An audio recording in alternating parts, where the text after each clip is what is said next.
আসসালামু আলাইকুম রহমতুল্লাহ। একটা বিষয় আমরা লক্ষ্য করছি যে বর্তমান সার্সিনার হুজুর এবং ওনাদের পন্থী যারাই আছে ওনারা একটা কথা বারবার বলতেছে যে যাদের ভিতরে আল্লাহ রসুলের মোহাব্বত নাই তারা তো আল্লাহ রসুলের মিলাদকে বিশ্বাস করবেই না। আমরা তো কখনোই আল্লাহ রসুলের মিলাদ সম্পর্কে কোনো কিছু বলি নাই। আমরা বলছি, ওলামায়ে কেরাম বিশেষভাবে বলছেন যে ঈদ শব্দকে উল্লেখ করা, যেই ঈদের ব্যাপারে কোনো সাহাবী থেকে কোনো মতামত নাই, আল্লাহ রসুলের থেকে মতামত নাই, পালন করা, ঈদ বইলা সম্বোধন করা। আল্লাহ রসুলের জন্ম তো এটা সকলেই বিশ্বাস করে এবং সকলেই পালন করে যে আল্লাহ রসুল সাল্লাল্লাহু আলাইহি সাল্লাম স্পষ্ট হাদিস যে সোমবারে তিনি জন্মগ্রহণ করেছেন, এই জন্য উনি বলেছেন যে আমি রোজা রাখি সোমবারে।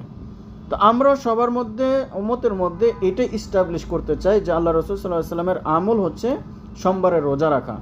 অতএব এই দিনটাকে ঈদ বলে সম্বোধন করা, আপনার অন্য অন্য দিনটাকে ছোট করা, অর্থাৎ দুই ঈদের ব্যাপারে যে সম্মান, যে মর্যাদা আল্লাহ রসুল সাল্লাল্লাহু আলাইহি সাল্লাম বলেছেন খুশির দিন, ওই দিনটাকে তুচ্ছ করার তো কোনো আসে না এখানে। আপনারা এই দিনটাকে সবচেয়ে সম্মানী দিন, সবচেয়ে মর্যাদাবান দিন আপনারা বলতেছেন। আর এটার বিরোধী, ঈদের বিরোধী, শব্দর বিরোধী যদি করা হয় তাহলে আপনারা বলতেছেন যে আল্লাহ রসুলের প্রতি কি নাই, মোহাব্বত নাইগা। এটা মূর্খতা, গণ্ড মূর্খতা ছাড়া, ভণ্ডামি ছাড়া আর কিছুই না।